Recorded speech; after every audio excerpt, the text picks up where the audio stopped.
Welcome to another episode of Free the Plant, Free the People.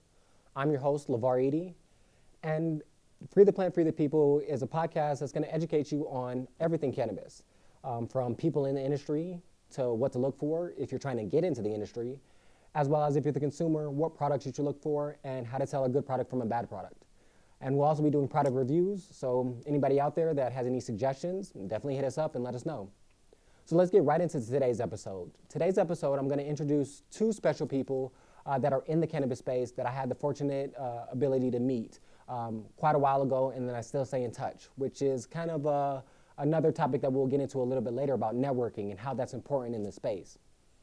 But let's get right into today's topic, and let me introduce you to the first person that I would like to talk to you about. And that first person is Bridget Davis. She is the owner of Big Mama's Legacy, as well as Sister Alchemist. I met Bridget Davis 2018, when I was in Hood Incubator, which is a organization that helps bridge the gap for people getting minorities and social equity applicants into the cannabis space, as well as making policy changes that would be beneficial for us all. So we both were admitted to that program, and that's where I met her, and I found out a lot about her. She's a great person, and there's going to be a theme for both of the people today, and that is creative, spiritual, and empowering women. She fits all three of those categories. So let's get into a little bit about her company and what she's producing. So Big Mama's Legacy, one of her companies, produces topical salves and tinctures that are infused with cannabis, as well as that are not infused with cannabis, that relieve symptoms. And her focus is primarily targeting the elderly, senior citizens, because that's a underrepresented population when it comes to cannabis use, as understanding the medical benefits that are associated with it. So that's really her focus in regards to that. And the formulations for her products have been passed down from generation to generation. As she says, the ancestors have been talking to them for over 100 years. And one of the ancestors was her grandmother, which the company is named after. The other company that she is a part of is Sister Alchemist. And Sister Alchemist also is involved in salves, tinctures, things of that nature, but she also does other healing aspects of it, more alternative medicine in regards to healing, Reiki, that type of vibe. So again, that connects what I was talking about that spiritual aspect of it and the empowering aspect of it, because she's been grinding before I met her, and she's still grinding to get her businesses going and flourishing. So you should definitely check out Big Mama's Legacy. Follow her on Instagram under Big Mama's Legacy and on all her social media. And then visit her website, bigmamaslegacy.com or sisteralchemist.com. Both of them are amazing websites, and I think you'll learn a lot, and I think you'll end up getting her product. But they are great, so definitely visit them out. The other person that I do want to talk about today is Nina Parks. I met Nina Parks as well at the same time around 2018 as part of Hood Incubator. She wasn't a cohort member in it, but she was heavily involved. I saw her at a lot of functions.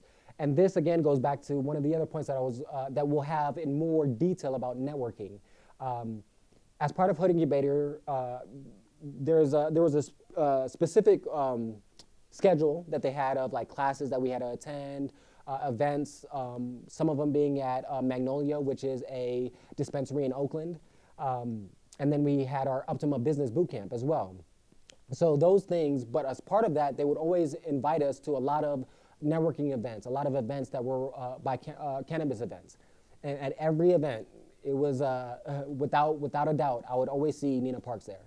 And it wasn't that she was trying to be seen or anything like that. It was, she's just active. She's just very active in the community of trying to help Black, brown people and women into the space. Some of the companies that she has founded that she's either founded or been a part of is Gifted Doja, which is an apparel line that has tons of great apparel. You should definitely check them out.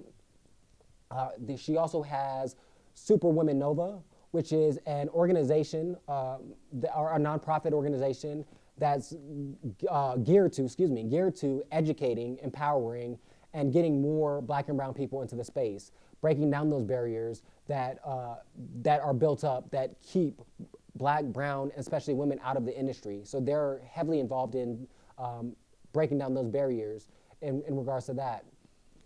She's also, SuperNova also has Amber Centers, which is another person that you should definitely meet if you have the opportunity, talk to, and learn more about.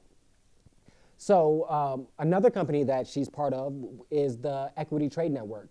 And the Equity Trade Network is an organization. Raymond Garcia is, I'm sorry, Ramon, I always say it. Ramon Garcia is one of the other people that's involved in that organization. You should definitely check him out as well, and Sanctuary Farms. But with the Equity Trade Network, what they're trying to do is create a certification that's similar to like, think of like when you see organically certified or GMO on labels. When you see it, you automatically know what's in it or what it's about. If you see that, organically certified, you should feel comfortable as a consumer of saying, if that's the lifestyle that I want to live, if I see that, it's aligned with my lifestyle. The equity trade certification would serve similar purpose if you're saying that you're about keeping the dollar in the black community or the brown community or the BIPOC and minority community, then you should spend your dollars accordingly. You should spend your dollars on organizations and companies that propel or further social equity causes or organizations. So that trade would be a indication of if you see it and you're about that, then that's a product you should purchase. And if it doesn't have that, then you shouldn't purchase it because it's not aligned with your lifestyle and your beliefs. And I think that's a great program that they're trying to get evolved and make it go nationwide. I would love to try to get something like that going in New Mexico. I brought that idea up several times to several different organizations and meetings, but it's not quite as easy as you think it is to get something like that going. So that's definitely something you should check out as well. So that's in a nutshell Nina Parks as well of the two people that I wanted to introduce to you guys, the viewers, about, and you should definitely check them out. So in regards to involving both of those women into this podcast, I wanted to also talk to you guys about, as I said, a little bit about the importance of networking. And being around Nina Parks as well as Bridget kind of helped highlight and illuminate that for me of the importance of networking. I'm an introvert by nature. So being around large crowds, interacting in those type of manners, it's not that I can't do it or that I'm incapable of doing it. It's just I don't draw energy the same way an extrovert does. So it tends to be draining for me, but I've learned ways to deal with that and cope with that and to still be as, I guess, present in situations like that as that I need to expand my business. Because anybody that is trying to get into the cannabis space, that's going to be a very, very big component of making sure the people get to know who you are and then allowing you to get to know them as well, because it is a relationship between you and the consumer as well as you and the population, the demographic that you're going after. And if they don't know you, it's going to be harder to make that sale or to get them to purchase and patron your establishments or buy your products.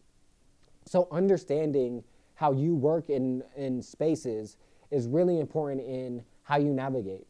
And so I'm going to touch a little bit upon some of the things that I picked up on, like I said, watching Nina Parks, watching Bridget, watching people at Hood Incubator, watching Ramon Garcia, people that been in this space a lot longer than me, especially when it comes to social equity championship. So if these are the things that I want to do and want to take on, I need to learn from the people that are already doing it and expand upon that. And so what I noticed is, for me, going to a lot of these networking events like NCIA, which is the National Cannabis Industry Association, or MJ BizCon, where there's going to be tons and tons of people. You're going to have to, as they used to say about politicians, going around shaking hands and kissing babies. That can be tiring for an introvert and draining. So what I end up doing is if I know that I'm going to be, let's say I'm going to NCIA, they usually have it at the end of the year in San Francisco. I go to that one. I've been to 3 or 4 of those, and I'm probably going to go this year as well. That's a 3-day, I think it's 3-day event. So what I do prior to that is if I know that for 3 days straight that I'm going to have to be really intensive, really attentive, communicate a lot effectively, efficiently with different demographics of people, from investors to patrons to people you might be doing collaborations with, is I really don't do a lot of extra stuff prior. So the day before, two days before the event, I really just relax. It's just me, my dogs, and my fiance. I try to conserve as much energy, social energy, as I can, so that I can have enough kind of banked up for those 3-day events. And then when I go to the events, like I did in, I want to say 2021, I think was the last time that I went, is I went to the event. At the end of the event, because it's pretty much an all-day thing. You go there early in the morning, you're visiting booths, you're talking to people, and then there's events, after parties, all that. I end up getting home around 11, 12, sometimes even later than that. And I really I don't talk to a lot of people. I just really just go to myself, go to my go to my room. My fiance knows that I need time to recharge. So I'm just kind of solitude, and then I go back and do it again, and then I rest up after the event so that I can be fresh for any other social events that I have to go to. So that would be a little tip and trick that I would use for the introverts out there that feel like a lot of these events can be draining to them. Just really conserve your energy when you can for those events, because how you present yourself, and that is something else that I really had to work on, is again, being an introvert. And I would say I don't wear a lot of my emotions on my face, like as in happy or sad. I'm usually, again, thinking internally. So I kind of have some people say resting bitch face because I'm really just thinking to myself. But when you're in those networking events and you're around a lot of people, you want to make them feel good, but you want to be authentic as well. So balancing those two things. And what I find that works for me, an easy trick is talk about the things that you're really interested in. When it comes to cultivation, when it comes to cannabis, when it comes to those specific things, I could talk all day. And it doesn't matter if it's a large group or a small group, because it's something I'm really, really intent on, and I'm thinking about it all the time anyways. So it's more than easy for me to continue to talk about it.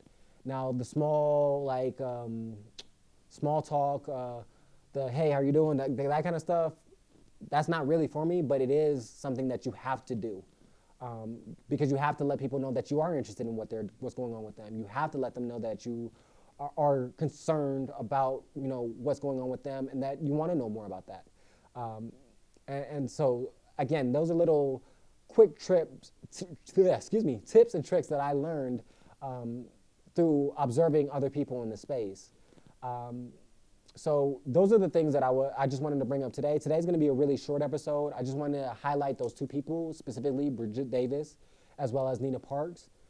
And again, so if you are interested in the podcast and you want to be on the podcast, we would love to interview people that are in the space or wanting to get in the space so we can talk more about it, get more in depth on these issues. Let us know what topics you would like to cover, what products we should review.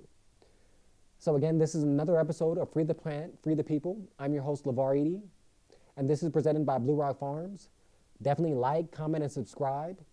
Let us know what products we should review. Let us know what dispensaries we should visit, because we still are going to do that. And then who we should interview. Again, thank you, and have a great day.